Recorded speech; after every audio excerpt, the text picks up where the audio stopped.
Good morning, everyone, and welcome back, and welcome to our new staff.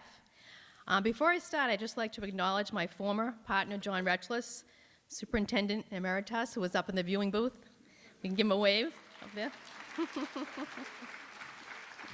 He has the Kleenex with him. Okay, one thing I want to remind you, please make sure you sign in at the side door. That signifies that you went through this compulsory notification process. You don't want to have to do it again, so make sure you sign in. Thank you. Okay, we'll be covering civil rights, confidentiality of student records, anti-bullying, physical restraint policies. Linda Manigali will handle that. What? Bless you. Mandated reporting from Freya Leahy, and Internet Protocol by Tim Wells. Okay, we'll start with civil rights. Title VI of the Civil Rights Act of 1964 prohibits discrimination, exclusion from participation, and denial of benefits based on race, color, or national origin in programs and activities. And when I say we, I'm speaking of the Rockland Public Schools. We cannot exclude anyone from participating in programs or activities based on race, color, or national origin. The Equal Educational Opportunities Act of 1974. This prohibits the denial of equal educational opportunity in public schools on account of race, color, sex, or national origin. All students at Rockland Public Schools have the right to equal education opportunities, no matter their race, color, sex, or national origin. My favorite, Title IX of the Education Amendments of 1972. Prohibits discrimination, exclusion from, participation, and denial of benefits based on sex in educational programs and activities. We cannot exclude students from educational programs and activities based on their sex. Section 504 of the Rehabilitation Act of 1973 prohibits discrimination, exclusion from participation, and denial of benefits based on disability in programs or activities. We cannot exclude students from participation in activities based on a disability. Title II, the Americans with Disabilities Act of 1990, prohibits discrimination, exclusion from participation, and denial of benefits on the basis of disability. We cannot exclude students from participation or deny benefits on the basis of disability. The Individuals with Disabilities Act of 2004. This governs special education programs relative to assistance and services. This act governs special education programs relative to assistance and services. The No Child Left Behind Act of 2001 governs elementary and secondary education to ensure that all children have a fair, equal, and significant opportunity to obtain high-quality education, and this also includes Title 10, Part C, which is the McKinney-Vento Homeless Education Assistance Improvement Act of 2001. Okay, next, the confidentiality of student records. The Family Educational Rights Privacy Act of 1974. Students' records are confidential. This does not just include the student's permanent record. It also includes telephone numbers and addresses. Confidentiality, what does this mean? Protecting all personally identifiable data. In addition, bless you. In addition to the student name and address, it includes the parents' names and other family members' personal identifiers, such as social security numbers and student numbers. An exception would be a directory of information for the schools that the parent has not refused to have published. Confidentiality applies to discussions both verbal and written. Things to think about: who, what, where, and why. Who could be listening? Who or what is being addressed or discussed? Where is this discussion taking place? And why is the discussion taking place? The discussion should occur in a private place, such as a teacher's classroom. Discussion in public places should always be avoided. Confidentiality could be violated if a conversation takes place in such areas as school halls, the playground, busy teacher lounges, or through social networking, also like the grocery store. there is no problem with confidentiality if the parties in the discussion are school officials with legitimate educational interests and the information will help them work with the child. Discussions or gossiping about students or families regarding non-educational issues violates confidentiality. Privacy of educational records. Students' records, files, documents, and other materials which contain information directly related to a student are confidential. Individual education plans must be maintained in a secure setting. Emails are public records. Therefore, be sensitive to violations of confidentiality when sending emails. The Health Insurance Portability and Accountability Act, which we commonly refer to as HIPAA. Most health-related records kept in schools are subject to the Family Education Rights and Privacy Act. Anti-bullying in our policy. Rockland Public Schools will not tolerate any unlawful or disruptive behavior, including any form of bullying, cyberbullying, or retaliation in our school buildings, on our school grounds, or in school-related activities, and we take prompt action to end that behavior and restore the student that is being bullied, who is referred to as the target, sense of safety. The policy is on our website. Please refer to it for more specifics. Also, the building principals will review the policy in more detail with their staff. What is bullying? Bullying is the repeated use by one or more students of a written, verbal, or electronic expression, or a physical act or gesture, or any combination thereof directed at the target. If it causes physical or emotional harm to the target or damage to the target's property. Places the target in reasonable fear of harm to him or herself or damage of his or her property. It creates a hostile environment at school for the target, which is when bullying causes the school environment to permeate with intimidation, ridicule, or insult that is sufficiently severe, pervasive to alter the conditions of a student's education. It infringes on the rights of the target at school, or material and substantially disrupts the education process or the orderly operation of a school. This includes cyberbullying, which means bullying through the use of technology or any electronic communication. If any staff member suspects bullying, please make an oral report to administration. All accusations of bullying will be investigated. Okay, that is it on civil rights.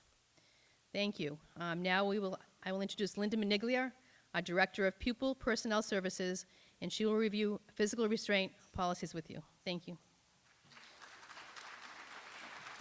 Thank you. Thank you. Just hit the space bar. Thank you. Good morning. This morning I will be presenting an overview of Massachusetts restraint and seclusion regulations and procedures. As many of you know, new Massachusetts regulations went into effect January 1st, 2016.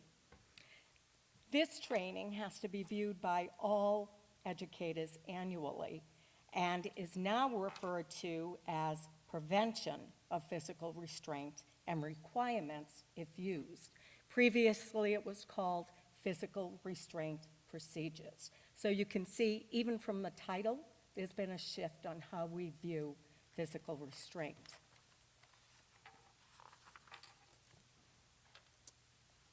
So 603 CMR 46 is the regulation that governs the use of physical restraint for all Massachusetts students, whether they attend public schools, collaboratives, virtual schools, charter schools, or approved special education, day programs, or residentials.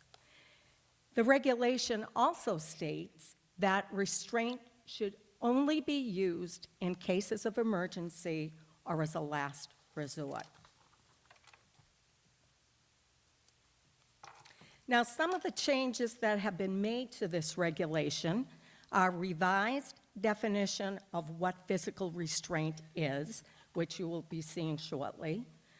They've added new timeout terminology, Prohibition of a prone restraint has been added, and very detailed reporting requirements are required after the use of a physical restraint.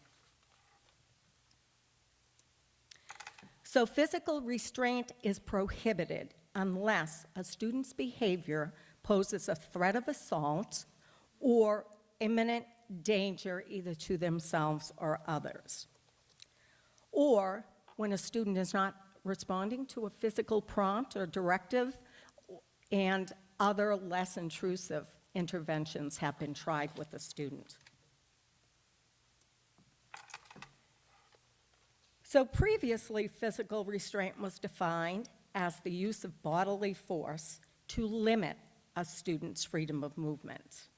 The new language defines it as direct physical contact that prevents or significantly restricts a student's freedom of movement. So physical restraint doesn't include like a gentle redirection or prompts or guiding a student to a safe location.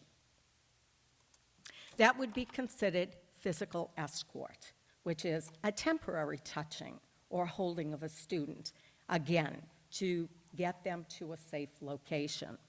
Usually we can hold a child's hand, their wrist, their arm, shoulder, or their back, and again, it's just gently guiding them if their behavior seems to be escalating to a place where they may be able to calm down. So brief physical contact, providing physical guidance, redirecting, providing comfort, or guiding without force is permitted under the new regulations. So again, all educators need to receive general training regarding the district's position on restraint policy, and this overview will meet that criteria. In addition, throughout our district, in every building, the building administrators will identify staff that will be participating in in-depth training of physical restraint. Strategies that we can use sometimes to prevent physical restraint are making sure that our students are well aware of school rules and codes of conduct, and also making sure that their parents are aware of our rules and codes of conduct so that they can reinforce these to their children when they're at home. In the event that a physical restraint is used, staff must inform their building administrator as soon as possible and then provide written detailed report to the administrator within one school working day. So Rockland's position is that restraint should only be used in emergencies and as a last resort to make sure all of our staff, all of our students are safe, okay? The other position that we hold is to make sure that all of us follow the mandated reporting procedures of this new regulation.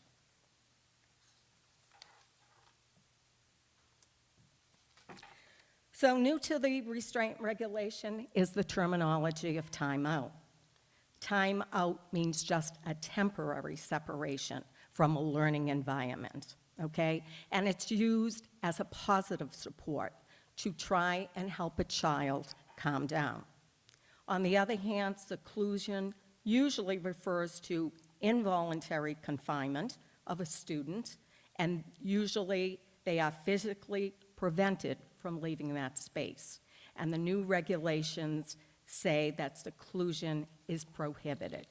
A student should never be in crisis in any enclosure or any area without staff being right there supervising them.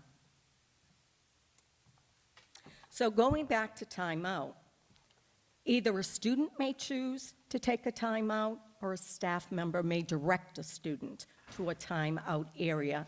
And again, it's for the purpose of calming down. When a student is moved from instructional areas due to escalated behaviors, no matter how long or how short it is, that is considered a timeout. And again, any child that is in a timeout should be watched continuously, and staff should be in close proximity to that child at all times.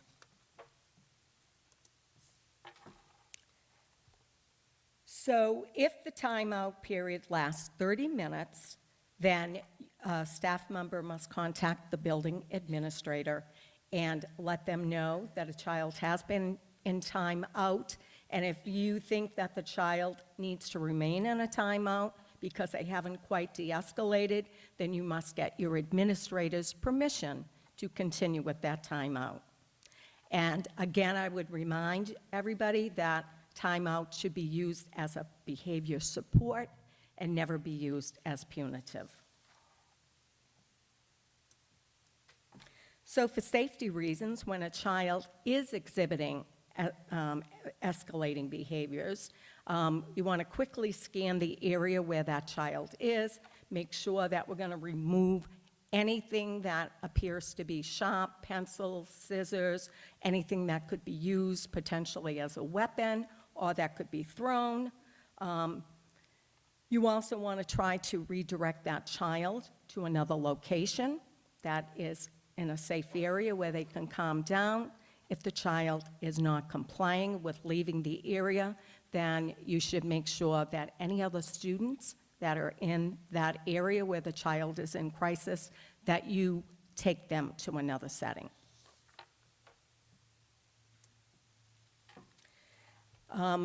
Our district has implemented positive intervention behavior supports, which is a preventative method of working with students and a preferred method. When we do offer PBIS to our students, we're offering, some of the things we're doing anyway, are offering choices of activities, maybe reducing demands on a child or the amount of work that we're expecting them to do at that time when they're anxious or upset.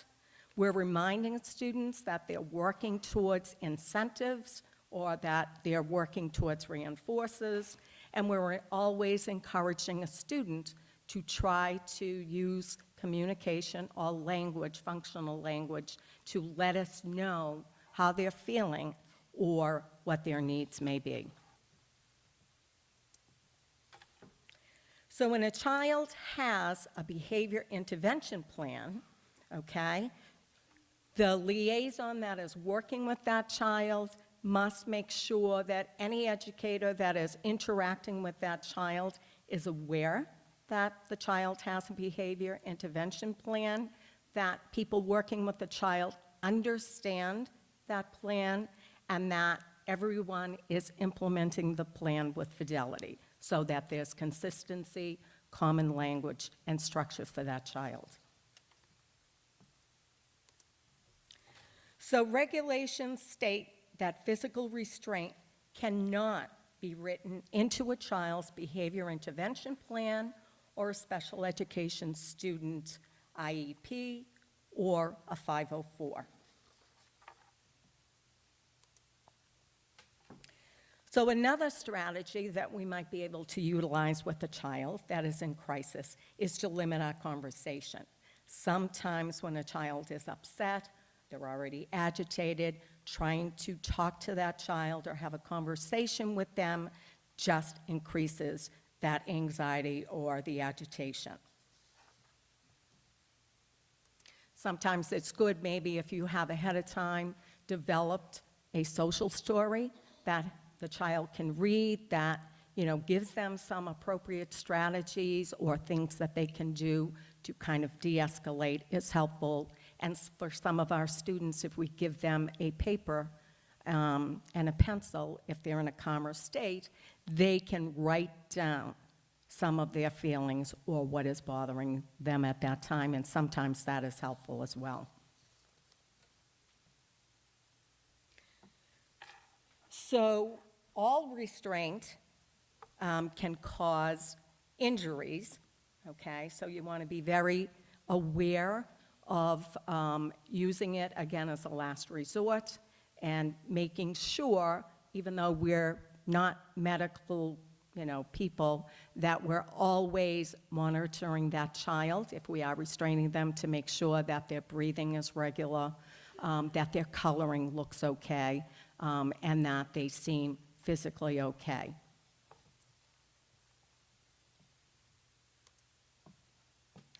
I wanted to include types of restraints. In addition to a prone restraint being prohibited is a mechanical restraint. That's when a child is kind of strapped into maybe a chair to kind of keep them quiet. That is prohibited. Any kind of medical restraint and seclusion is also prohibited. So restraints that last longer than 20 minutes increase the risk of injury. And again, if it appears that a child is not calming down and you're nearing 20 minutes, you need to contact your building administrator and let them know that you're restraining a child, it's almost 20 minutes, and that it may exceed the 20 minutes. And the principal has to agree and give you permission to continue with that restraint. Again, another change that the new regulations did is that there's some key reporting requirements. All restraints must be reported now.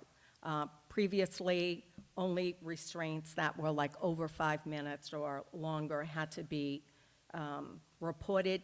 Now, anytime there's any kind of physical limitation made on a student, that needs to be reported. If you're applying a restraint, you need to notify your school administrator as soon as possible verbally, and then provide a written report by the next school working day.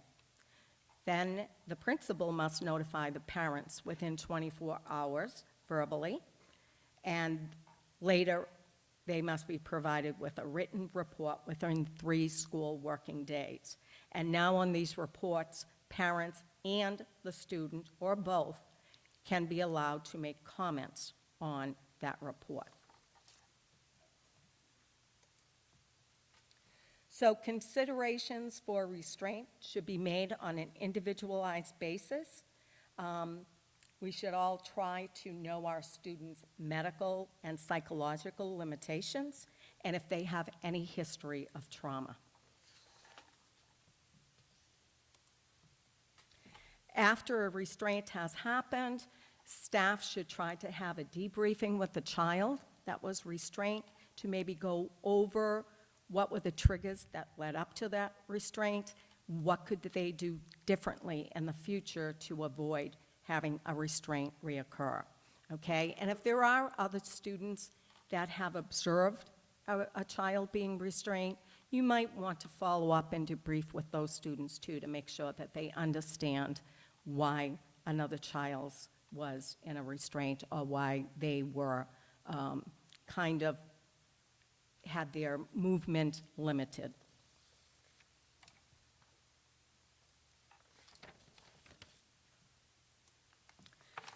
So in Rockland, we use nonviolent crisis intervention training, and I would ask every principal to either post or distribute a list of staff in your buildings that either have participated or will be participating in the in-depth training so that all of your other staff will know who they might want to seek out if they are having issues with a student. So in summary, regulations regarding physical restraint have changed in Massachusetts. They are looking for us always to, as a first attempt, to use preventative measures prior to physically restricting a student.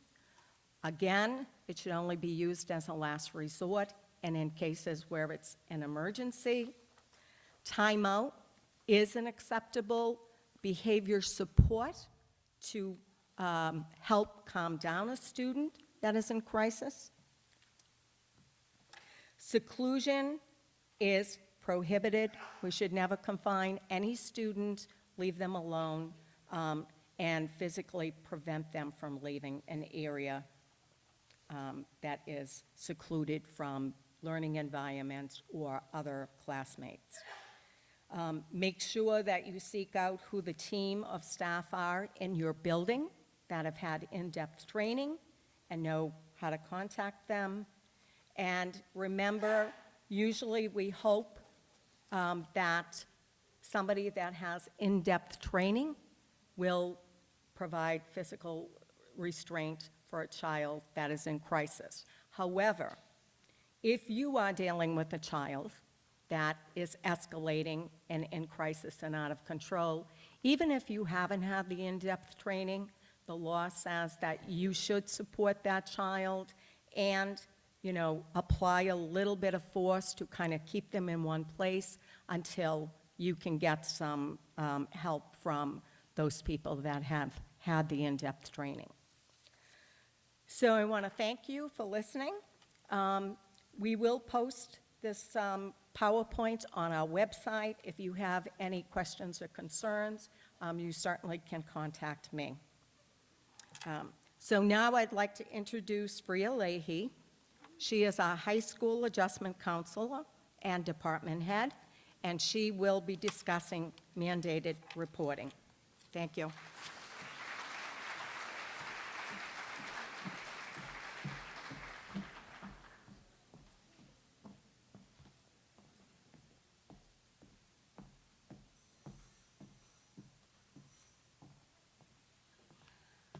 Good morning.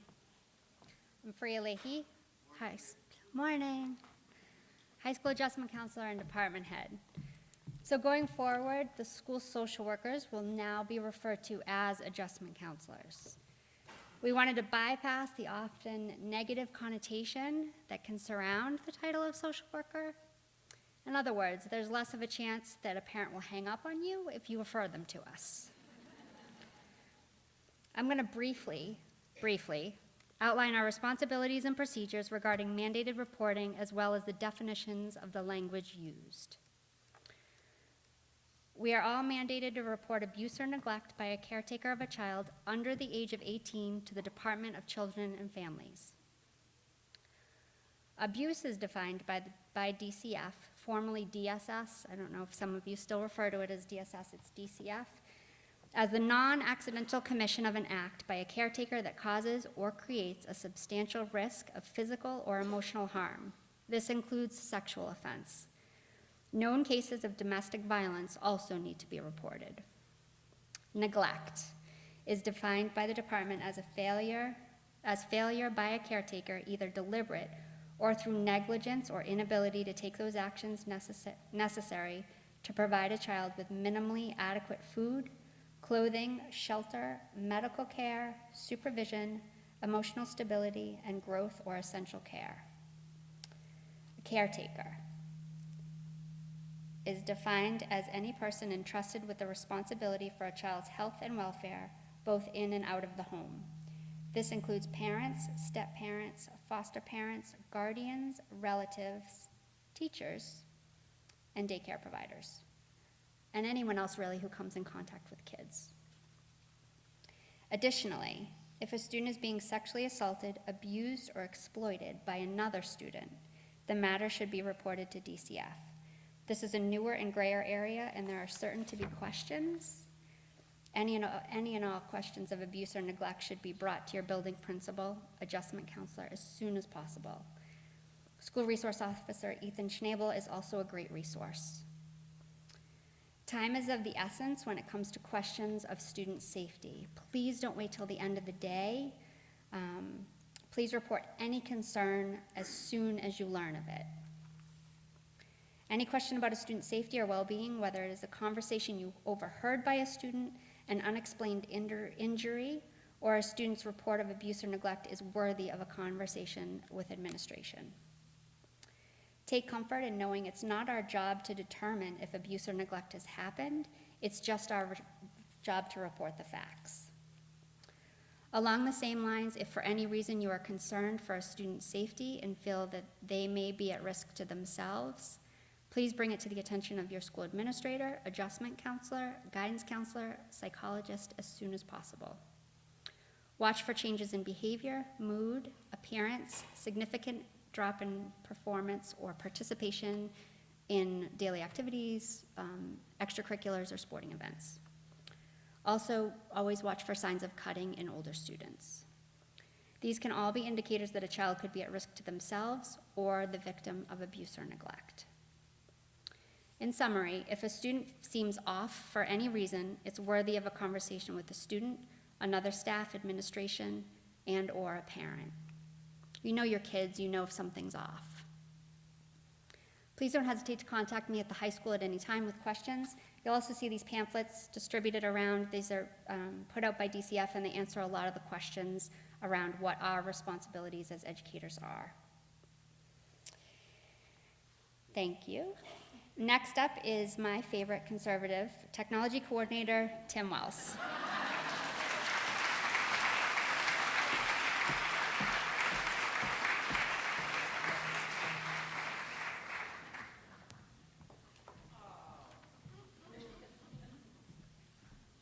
Thank you, Freya. Appreciate it. Restraint training, social workers, or rather adjustment counselors. You thought you guys were just going to be teaching reading, writing, and arithmetic, didn't you? Man. Okay, so I'm up here to talk about internet presence, your internet protocol, all that stuff. And I'm going to read off just a few names here. If you hear your names, stand up. All right? Don't be shy. We won't judge. Yes, we will. That conversation. Dr. June Talvati Sipple. Carly McKinney. Seriously, don't be shy if you hear your name. Caitlin Walls. I'll bet all the Caitlins just had a lump in their throat, didn't they? Ashley Payne. Jeffrey Spearman.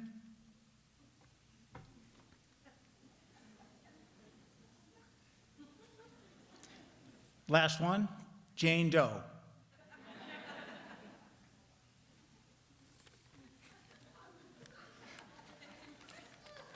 I'm glad that nobody stood up, because all of those names were people that I looked up on the internet that had been fired or terminated from their positions for their social media postings.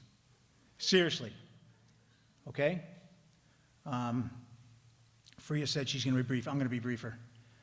When you have that picture of your happy drunk face and you post, "This is my happy drunk face," nobody wants to see it. The parents of your children that you're teaching don't want to see it. You people are hired here for a reason, and let me tell you something. You people hit the employment lottery here. From John, now Alan, Colleen, your building principals, your department heads, fellow staff. This place is awesome. I really mean that. Don't screw it up. Okay? Don't screw it up. And I'm going to put this in terms that everybody understands. We're probably all out there. We probably all have some kind of social media presence. I'm not saying that we look. I'm not saying that we don't.